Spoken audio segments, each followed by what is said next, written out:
Hello, everybody, and welcome to First Ring Daily. It is Friday, all day, every day here, even though Paul tries to convince me otherwise sometimes. And we got a special little kickoff here because our friends at CloudBerry, they've been helping us out lately. And, well, as you guys know, actually, Paul really likes the software. I've been starting to use the software a little bit. And we also have Kenny here, who is using the software. And Kenny and Paul, for that matter. Kenny, can you go ahead and introduce yourself real quick? Yeah. My name is Kenny Grayson. I'm the owner of Grayson Data Services, and we're a little small managed service provider IT company. Nothing else special. Nothing else special. That is special. Yeah. I mean, I can juggle. Obviously, the reason you're here today is that you're a CloudBerry backup user, and if you don't mind, I think we're curious about how you use the product. Maybe how you came to the product, if you used anything else before the solution, why you made the switch and so forth. Yeah, so that's easy. I did use quite a few other products before, some of them local, some of them cloud-based as well, and just had mixed reviews across the board. And one that I thought I really enjoyed, I realized that I had issues mostly with their support and the speed of the backup and recovery was somewhat throttled. So that put me on a task to go find something that was not throttled and I could actually get support if I needed it. And I would have liked to have had a little bit more control. A lot of these other products didn't give me a lot of power. It was pretty much you could just turn it on and set a time and you didn't have any other options. After lots of Googling, I'm not sure why it took so long to find the #1 cloud backup solution, but I did Google around and I tried the trial on a few laptops, few local backups, local servers, cloud servers, even Exchange and SQL. And I was a little bit shocked because I had so many options to click when I was trying it, which wasn't a bad thing. Right. And then during the trial, which was nice because I wasn't paying anything, I actually sent a request to support just to see how fast it was, and took a total of 2 hours to get the answer I needed, which that was way faster than about the 2-month turnaround time I was getting with the previous providers. And then essentially just started migrating a couple of my smaller clients to it just to make sure there were no other issues. And now it's the only product I use. So my clients are happy because it's easy for them to manage themselves. It integrates, I use ConnectWise, so it integrates very well with ConnectWise. So I don't have to actually proactively monitor the backups. When something goes wrong, I get a ticket automatically created, which is very nice because I don't want to monitor someone's backups. I only want to know when it's broken. But the options are amazing. The backup time and recovery it's fast. I'm leveraging S3 as my storage provider, so I have no complaints. Okay, that's what. Yeah. Question for you. What is the actual, when you say backup size, how much data are you actually backing up? Like, can you give us a ballpark? Yeah, probably around 10 to 12 to 13 terabytes or so a month. That's probably about across the board. Maybe a little more. I haven't really looked in a little while, but across all my clients, somewhere between 10 and 15 terabytes. Do you take advantage of anything like, tiered storage? I know with S9 you have different alternatives with, glaciers, et cetera. I mean, do you do anything like that? I do. A lot of my clients really only want to keep their backup for usually a max of 30 days. They kind of figure and a lot of these smaller clients do the 30-day backup. Right. The larger ones that want to keep it for so many years for retention policies and everything else, I do take advantage of Glacier storage for those. I leverage normal S3, and I also leverage the infrequently accessed storage for a touch cheaper for the whole 30 to 60-day window, sometimes 90-day window. And then after that, I move the backups to Glacier storage. So a little bit cheaper. Yeah. Yep. Yeah.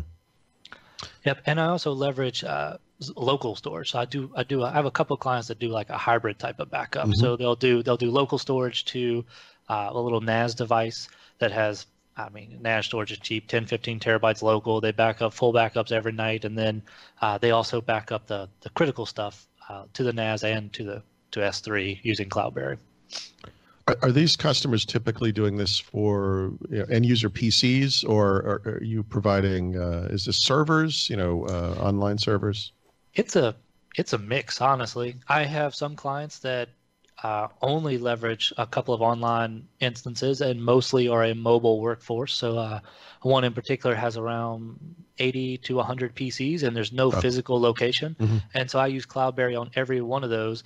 Some they have chosen to be a little bit more critical, so they do the full image backups of the devices, and then others I just do file level backups of selected files and folders, which is a good chunk of it. But it's very nice because one of the nicer settings about CloudBerry is I can very easily just click a box and say if it missed the backup the night before because they were out in an event or something, it'll just pick up the next morning when they turn the machine on.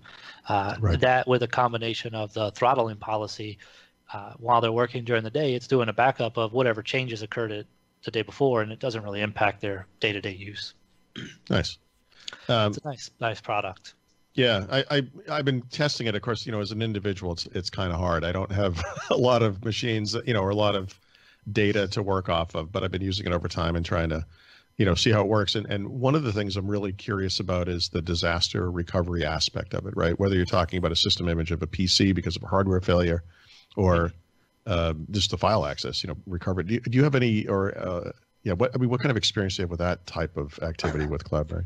So I'd probably say in most of the recovery type of experience I have with CloudBerry, it's someone says I deleted a file, or I've deleted a bunch of folders or something like that. Or I've had a couple say they've deleted some messages out of Exchange, like our Office 365, I think was the exact case. That is probably, the Office 365 recovery is probably the easiest thing I've ever done. Nice. Yeah, it's fast, it's easy. There's no complaints about that one. The file recovery, once I show the end user, I will gladly do this for a fee for you. But most of the time they realize they could just open the application, browse the file they want, hit recover, and they're happy. Now, in just testing myself, I did do a bare metal recovery, which was nice, but obviously, it depends on internet. If you're doing bare metal, that's a lot to download. So the bottleneck is really your local internet, which, at the time I was on decent speed internet. It didn't take too long, but there's nothing to get around that. You're using cloud storage. So, and then another option you can do is you can actually take a image-based backup and recover it. Depending on the storage provider you're using, since I'm using S3, it's possible. You can recover it right to an EC2 image, like our instance right in the cloud. So that's kind of cool. I don't know that I have any clients that are actually going to want that, but I did it just to see if how to do it. It wasn't terribly difficult. So. Well, that's interesting. My own thing, a system image backup, a recovery, I should say, I just do locally off an NAS because of the same reason you cited. And then I'm really curious about the recovery to VM functionality as well. Although I would imagine most cases you'd be doing that either for a server or just because you needed some broad set of backups. Sorry. Or like not necessarily just a server, but some people want to test their disaster recovery. So you could test it to a cloud instance without impacting production, impacting the local network, or having to do anything locally, really. And the client can then log in, see an isolated instance, play with it, change it, manipulate data, whatever they need to do, and it doesn't impact anything. When you're done, you just delete it and move on.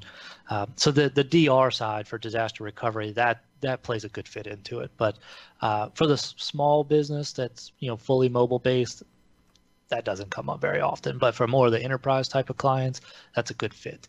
And a lot of my clients, or not a lot, but a lot of the bigger ones, they'll actually just back up some machines locally that they don't care about, but they're pretty sure the end user's probably a little click happy and will get a virus.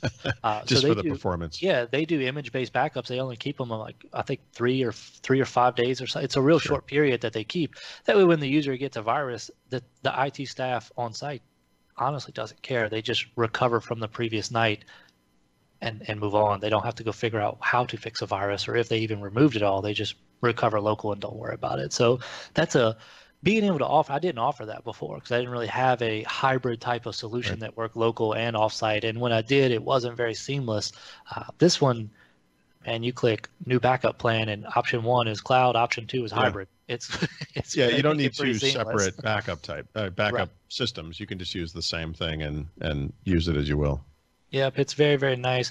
I have not played with their dedupe option. I haven't played with that. It's something I do want to test and play with. I'm sure it works really well. I read about it, and For the most part, once you do the first initial seed, that's really your only inconvenience. But I have looked at the dedupe a couple times for some larger clients. I haven't really tried to implement it yet. And then they have an option on the image-based block level backups for synthetic fulls, which, man, that makes a world of difference in time. Because that initial seed, it takes a while no matter what. I mean, unless you've got some significant internet. If you're backing up a lot of machines or just slow internet in general, it takes a while. If you're doing that much volume, file backup, stuff like that, it's no sweat. But the synthetic full is really nice. Saves you a lot of time, actually. Do you take advantage of any of their encryption capabilities, or do you just, the CloudBerry based encryption? I do. I encrypt. I encrypt server side, and I leverage their compression. So it's right there on the same screen. Do you want compression? Yes. Do you want encryption? Yep. Yeah, it's honestly like when I first opened it, this is not a complaint. I was a little bit overwhelmed because there were a lot of options. Yep. Because of not that it's a bad thing. It's just when I first opened it, compared to the other providers I was using, where it was pretty much you only could pick the time of the backup and maybe what you want to back up. CloudBerry is a normal backup solution that any IT provider or any slightly tech user friendly person is used to seeing all those options. And when I opened it, I was like, man, I don't know what checkbox to check. But it really once I just actually read the screen, it wasn't terribly difficult. A few minutes, I had my first backup running. The next evening, I played around with recovering some files and seeing how the block levels worked. It was really just me playing and having fun with the product to confirm it actually did what it was supposed to do. And I was very happy. Like I said, I've migrated all of my clients to it. I have no complaints. And when I was talking earlier about the speed of the backup, some backup providers, I played around with a couple other storage providers, and they were cheaper priced, which is nice about CloudBerry because when you open it up, there's like 50 providers to choose from. Yes. I don't know the real number, but it's a lot. There are dozens for sure. There's a lot of them. Yep. So I leverage S3 pretty much all the time because I don't. It's not terribly expensive, and you get the recovery to the cloud, and you have a lot of options with it. But in testing, I wanted to see what is the actual limitation of the cloud storage. I wanted to see if there's a bottleneck. So I actually took a i7 Surface Pro, the newer Surface Pro with an i7, 16 gigs of RAM SSD, a decent size, a decent speed device. Connected it with a USB Ethernet converter to I was the only one on this connection to a gig up and gig down internet connection. All right.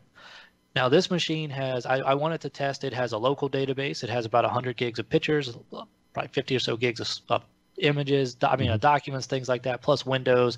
So as far as compression goes, and backup wise, like that was an oddball test that's probably not going to ever happen.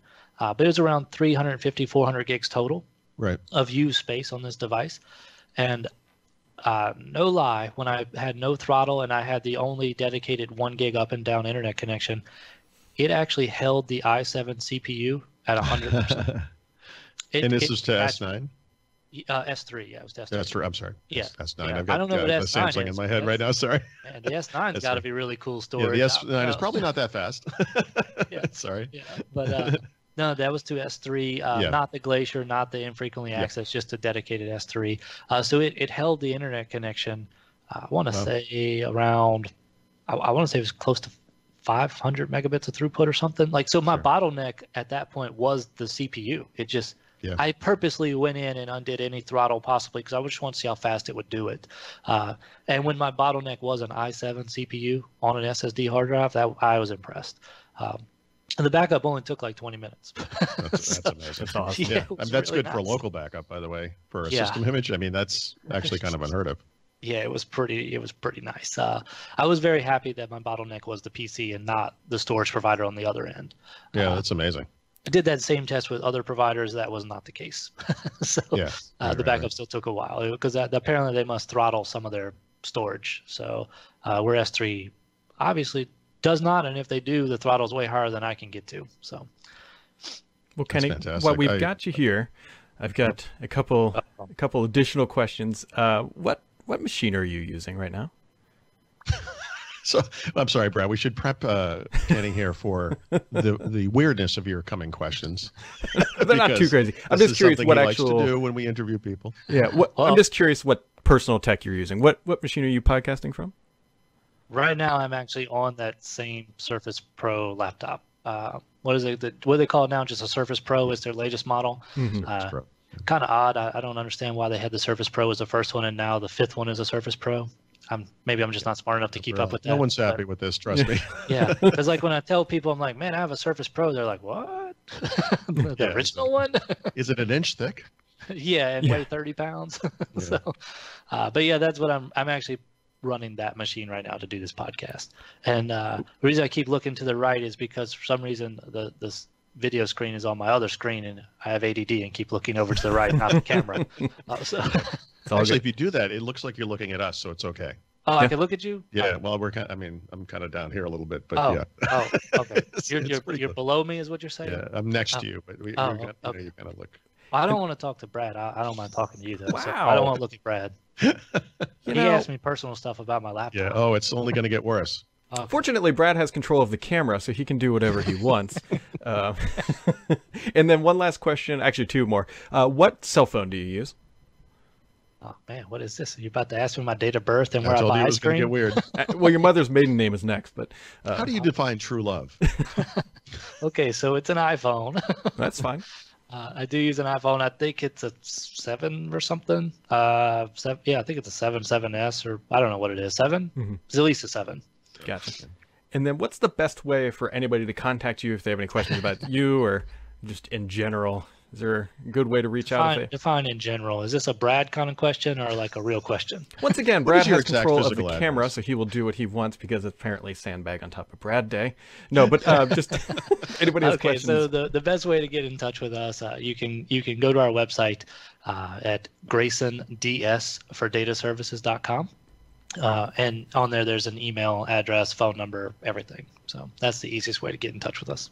Perfect. Well, we very much The appreciate best part of this thing is, by the way, is how closely your real world experiences with this thing map to what I found just testing it, right? Because I have to invent disaster recovery. Let's just, like you did, let's test it to see if it works. Because my age-old problem with backup and recovery is that the backup always ran fine, but the recovery part was always a nightmare. Mm-hmm. And it's neat because we've never talked before today, just to be clear. I mean, you know that, but the people watching this or whatever may not realize. It's not like we hung out together and prepped each other with all the nice things we're going to say. Well, if I would have talked to Brad before today, I wouldn't have joined. That's nice. So, no, it's interesting because you've literally kind of run the gamut, I think, of what the product can do in many ways, and it's great. I mean, how well it worked out for you, so it's great. Thank you for doing this. And I want to make sure I stress one thing: the support is there. That's a big thing when you're a managed service provider and you run into this oddball case that because someone's waiting on you as well, right? Yeah, and it's your neck on the line, and that's right. You just send an email and the response is usually fairly quick. Yeah, so, and it's always right. It's not just like, oh, reboot. No, it's a real answer. Yes. It works. Go uncheck this box and remove this, and it's like, wow, I would have never looked at that. So, awesome. But yeah, that's a good thing to point out about the product as well. Not just the product, but the people that support it. So. Great. Well, great. Brad, any other questions, Brad? No, I was about to say, I think I'm happy you stopped by and shared your experience, but I'm not so sure of anymore. But we very much appreciate your time for taking out of your busy day and letting us know how this has worked out for you and chatting with Paul and sandbagging me at the same time. That's what I thought it fit in very naturally. All right, well, let's just keep the show rolling here. And, Paul, whoa, my lighting updated when I switch scenes. Paul, how's it going on your end over there? You still alive, buddy? I am. I like your bigger fish diagram, by the way. Yeah. Because Paul, well, there's a couple things we got to hit on here that are actually important that were announced. Paul, actually, while we were chatting there, let me, yes. Microsoft released a new build, but where did I put it? It's in one of my tabs here. Okay. So this is, have you read the changelog yet, Paul? I was just going to discuss this topic. Yes. This is the Microsoft Mail thing. Yeah, so Microsoft released a new build of Windows 10. moments ago, folks. Moments hot off the press. Build 17623. Now, they are calling this that they are testing this change, but my gut tells me this may not be a test. Long term, Microsoft is making it in that version of Skip Ahead Windows 10 that if you click a link in the Mail app, so the Mail app that comes with Windows 10, it's going to be forced to open in Edge. You no longer have control. Welcome to Sandbox World, everybody, where iOS is king and we're going to replicate. Yeah. This is a much bigger issue than it may seem. I know some people are going to hear this or see this and say, what's your problem? What's the big deal? And God, the big deal. The big deal is exactly what you just said. They're taking away our control as users. They've already done too much to Windows 10, in my opinion, in that direction. And what they're really chipping away at here, and this is something I'll probably write about today, is just all of the reasons that I care about Windows. And it's getting really irritating. Really irritating. Mm-hmm. It's we're going to make Edge a success if you're using Windows. Yeah, am I? Or is Windows using me, Brad? See what I did there? Where did Edge touch you, Paul? Yes, point at the plush E. Point at the browser. Actually, Brad, you know what? You want to know where it touched me? I'll tell you. Right here. Yep, where it hurts the most. I don't know if there's a cure. I don't think more cowbell is going to fix that.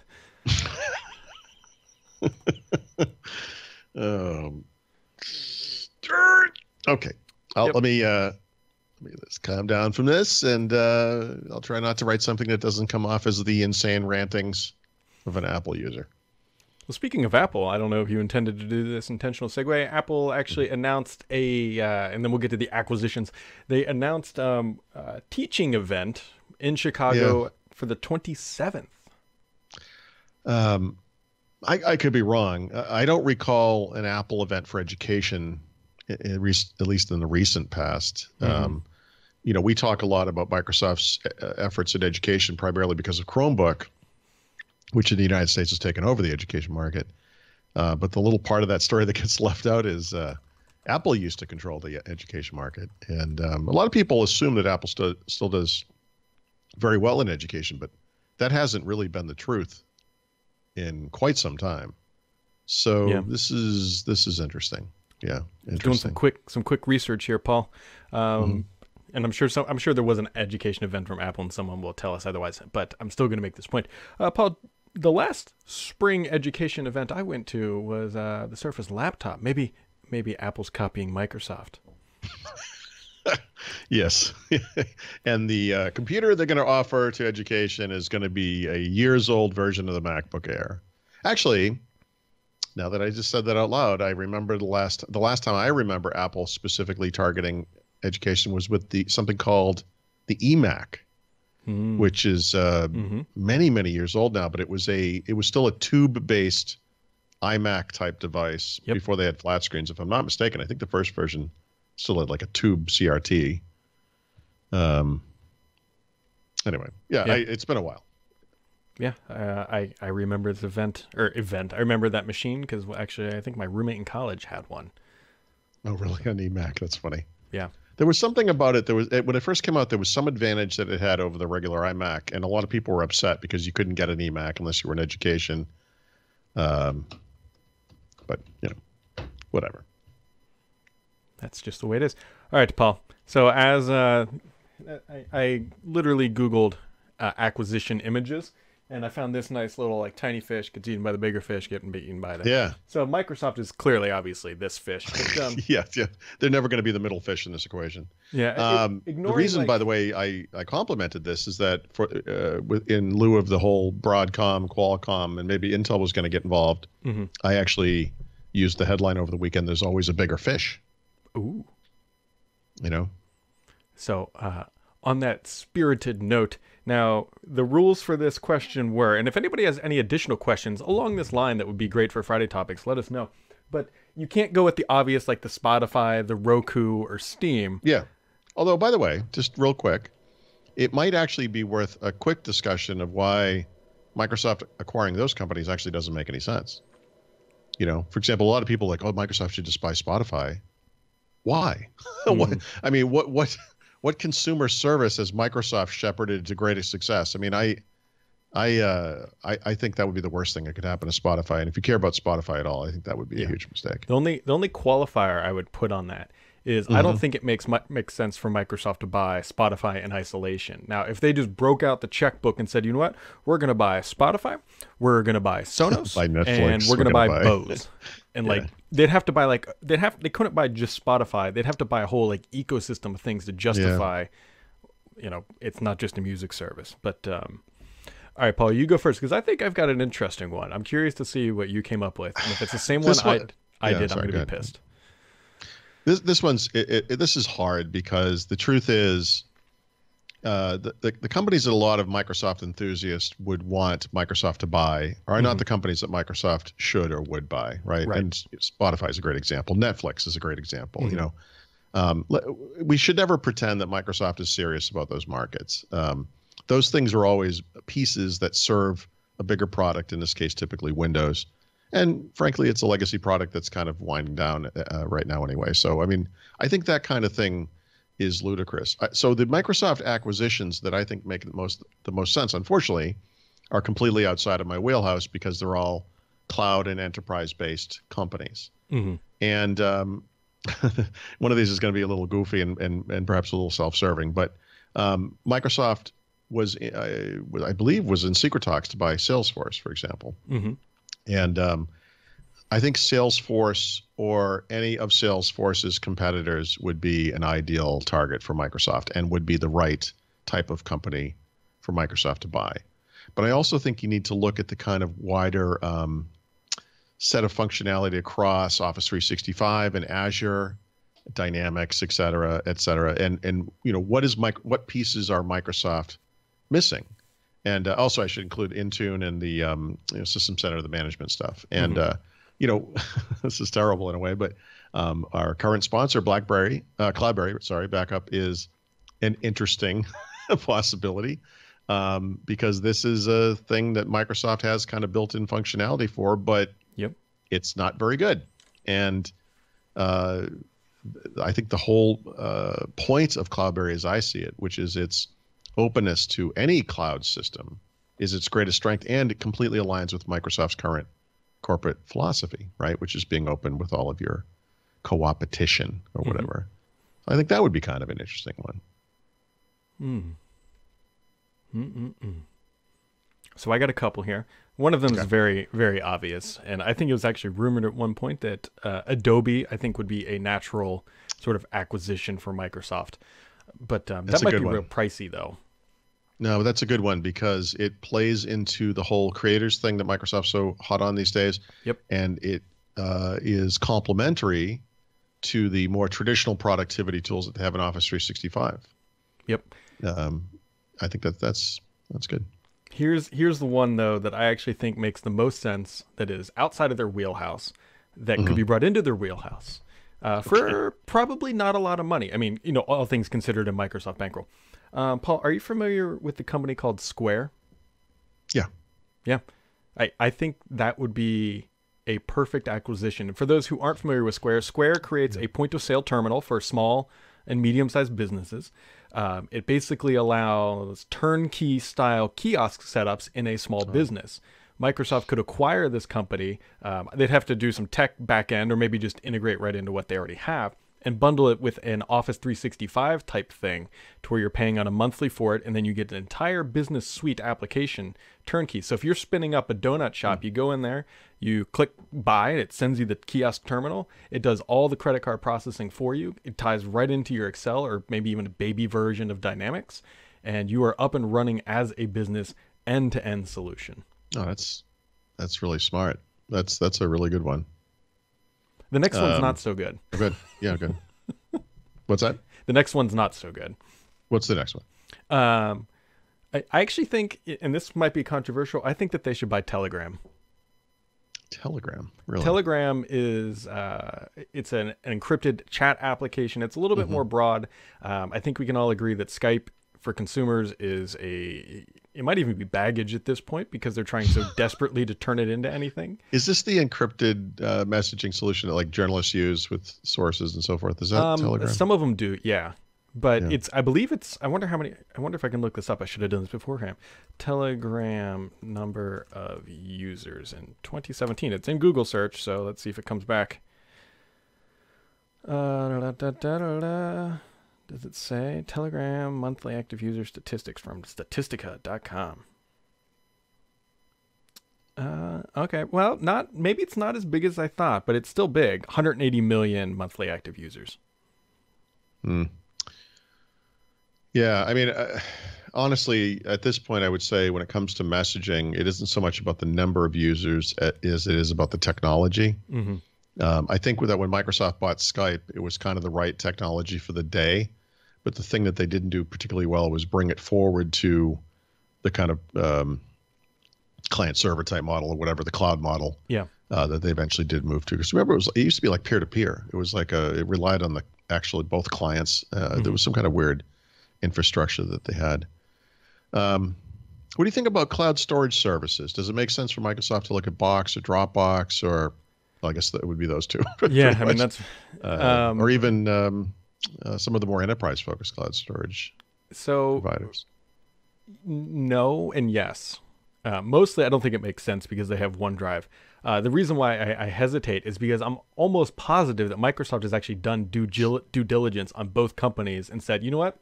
Yeah. It doesn't actually make sense to buy it, and that's why. It's because if those companies had something that was so unique that they couldn't replicate quickly, they would have snatched them up a long time ago. But right now, they just have good marketing and cloud services just like everybody else. Docker. Your Adobe idea is maybe the best one, actually. I realize that one would be expensive, but if I'm not mistaken, Adobe also has another piece of the puzzle that would fit in nicely with your Square idea, which is, I believe they own some kind of a like secure e-sign, capability for digital signature or whatever. Yep. I mean, given Microsoft's focus on pen computing on the client and just Office 365, I mean, I think that'd be a nice fit. Yeah, somebody bought, I thought, DocuSign. Who? Oh, DocuSign. That's separate from Adobe, though, right? That's I don't know. Did Adobe buy them? I don't know. Maybe. Probably. Oh, no, it says DocuSign acquires tech hire and core team from Paul Allen-backed startup. I thought they got bought. Maybe not. By the way, the one thing Microsoft shouldn't do more of is these stupid little mobile app companies. Yes, thank you. They have a really bad record of buying something really cool and just completely screwing it up, or just letting it sit there untouched. I just got an email or an Ask Paul thing this week about Microsoft To Do, which is an exact parallel of one I got back in December. Same exact problem. They bought this thing. It's supposed to replace Wunderlist and everything else. Hasn't been touched. What's going on? I'm going to ask them again. But basically, it's like they just kind of, they've got this throw it on the wall and see if it sticks kind of thing going on. And there's like these Microsoft Garage apps coming out, these kind of random apps that just appear on iOS, maybe some just appear on Android. You get all excited about it, then it disappears, or maybe they roll some of the functionality into something else. Like, they gotta really kind of figure this out. Like, there was a point. This is probably several years ago now, but let's say a couple of years ago, where I kind of complimented Microsoft because they were kind of the stodgy Office company, and they were doing these quick moving things. Like they had Microsoft Sway, and they were I forget the name of it. They had like I guess Sway is this kind of thing, but they had add-ins for PowerPoint that were basically like a new way to do presentations, especially for the classroom. And I thought, here we go. This is very interesting. Like they're trying new things, and that's something you don't often see from a kind of a legacy company like Microsoft. But now I feel like this is too much of that crap, and a lot of it just goes nowhere. Like you get, God help anyone who gets too excited about one of these apps and actually wants to use it. There's just too much of it. Like Microsoft Pix is a good example. They just updated it this week for LinkedIn's integration, which is neat, unless you're one of the 80-something% of people that uses an iPhone, in which case you don't get Microsoft Pix. It's only on the iPhone. They need to wrap this up. Like, just figure out what they're doing and move forward with what that is. The number one app they murdered, Sunrise. Yeah, the calendar app, exactly. Yeah, you can't look. it's possible that Outlook Mobile does every single thing that Sunrise did from a calendar perspective, except for one thing. Calendar or Outlook on mobile is what Outlook is on the PC. It's like this big pig of an app with different modules that do email and contacts, and on mobile it does cloud storage management. Oh, and it does calendar. And people who liked Sunrise liked Sunrise in many ways because it was a typical mobile app. It was like a Unix thing. It did one thing. It did calendar. When on mobile, it's kind of a simplified environment. We tend to think in terms of the task. When I think it's hard. I think it's a hard context shift to say, oh, I want to do my email. Oh, that's Outlook. Oh, I want to do something with context. Oh, that's Outlook. Oh, I want to do something with oh, that's Outlook. Like that's the old way of doing things. And as good as that app is in some ways, and I know people, especially from the PC, kind of like it. I kind of appreciate the simplicity of these individual mobile apps. I tend to like the Google ones like Inbox and Google Calendar, but whatever. Sunrise is something I absolutely looked at. They had a nice kind of web version, as I recall, as well. Yep. And yeah, Microsoft swooped in, bought it. Good, I'm sure those guys all retired. Good for them. And now that thing is just dead. And God, that's just tough. Couple shout outs from the chat room. James Chaplin said, "What about Netflix?" Which that would be expensive, but and I just don't think that's Microsoft's role with Netflix. If there could be one, is going to be on the cloud side serving Netflix, right? And this is really the future I kind of see for Microsoft. I don't mean it has to be Netflix specific, but I really feel like Microsoft's role for us as consumers in the future is not going to be a one-to-one relationship. We're going to have a relationship with a company like Netflix, or a company that is a music service, or a company that is a gaming producer or developer, or whatever. And they're going to be using Microsoft technologies on the back end, probably Azure, to host and deliver and update whatever the thing is we're consuming directly. So there'll always be like a Microsoft piece, in the puzzle, right? Depending on the service, obviously. But we will increasingly, as consumers, deal less with Microsoft directly. And honestly, after this Windows 10 news today, I can't say I'm disappointed in that. It's just getting a little, This goes back to what I said initially. Netflix in isolation, I don't think makes sense. If Microsoft said, hey, we're getting back into the consumer, we're going to spend a whole bunch of money. If they went and bought Netflix and Spotify and Roku, like as a package, that might make sense. But that's way more money than they will ever spend on this stuff, and it's not going to happen. This is, pee or get off the pot kind of material, right? Microsoft does these kind of half-assed things around music for a little while, actually for a long time, but it was always half-assed. Movies and TV like they have now. And from my perspective, I realize it's one of the tough things I have with our community, which is we're always so blindly faithful to this company for some reason, but I don't feel like they're serious about this. And I would not invest money in buying content from Microsoft in a movie or TV store. Like I just don't ever trust them to do the right thing with it. And so some of the things you can't do right now and maybe never will be able to include watch that content on your smartphone. Go into your living room and using a simple, inexpensive set-top box like the thing you just described, a Roku or whatever, and watch that content on your TV. What is the point of a store? Well, I guess you could do it on an Xbox, which is expensive and complex and loud, or you can use a Windows 10 PC, which is also complicated because it's a PC and because you got to figure out how to get it onto the TV. It's want to use a remote control in a box that has no fan in it. Is that too much to ask? So they either need to die. I know I'm crazy. I just rant, I guess, but I feel like they either need to be serious about it and do all of those things, or do none of them. Just don't half-ass it. Just don't do it. I don't know, it's frustrating. Yep. Can you sense the frustration? I can. That's why we're going to move on, because you're gonna boil over, and the shark water back here is going to melt. Just one last quick thing on Friday. One of the things we do is take a look back at the comments. I forgot to grab 2 of them, so there's only 1 this week. And this one this is interesting because I suspect other people might be feeling this way too. This comes from Chris Kez talking about Microsoft's new E3 venue. He says, I'm not even really a gamer, but I think I'm more excited for E3 than I am for Build. Yeah. I think the reason Chris is more excited for E3 than Build is because at least we know there's going to be something in there for people. Like one of the fears that Build is, well, think about it. Yeah. They're only doing 1 keynote. Well, we know why they're only doing 1. What's that? We know why they're only doing one. They can't do it on Tuesday. Okay. Well, but we've heard nothing. I mean, look, I assume there's going to be a Windows 10 component to it. I assume they're going to talk about the next version of Windows 10 for sure. I've been saying this for a long time. I've been saying two things for a long time. One is that Microsoft's strategy for Xbox is correct, and it's excellent, and it's super, super gamer focused. Like it's excellent. But the other thing I've been talking about, and this week was revealed to be true, was my supposition that the future of Microsoft in gaming was in the cloud, that they would be that thing on the back end delivering. They are one of the few companies on earth that has the infrastructure to deliver games to any device from the cloud. That's the future, not standalone consoles that are specialty devices and last for a certain amount of time, but cloud-based game streaming. And this week we found out that's true. And so I think what Chris is alluding to here, and I did have an Ask Paul question about this as well. I don't think it was from Chris, but from somebody, was do you think that that's what they're going to talk about at E3 this year? And I do. I don't have news that is what they're going to talk about. But yeah, that is my guess. That obviously there'll be stuff for this year. I'm sure Windows Mixed Reality is coming to Xbox.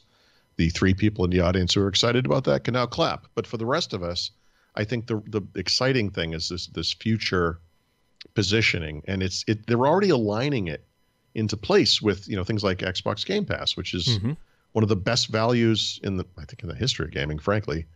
So yeah, I think this is going to be. There's a reason they moved out to the Microsoft Theater. Yep. It's that can their little booth in the convention center wasn't going to be big enough. Yep, they've got something grander planned. I think so. Yeah. And we will do it. Paul, what are you doing this weekend? God, I'm so out of it now because of this Windows thing. Like I can't even think straight. We got a Christmas gift from my sister.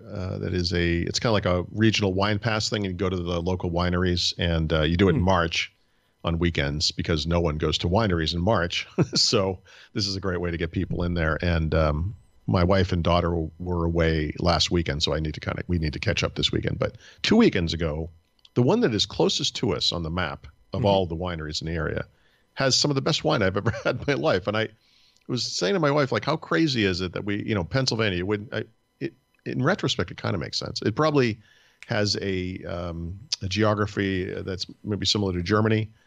Germany makes great wines, obviously, but I never thought of it as a wine growing region. But there's an awesome winery that's like 10 or 15 minutes from my house.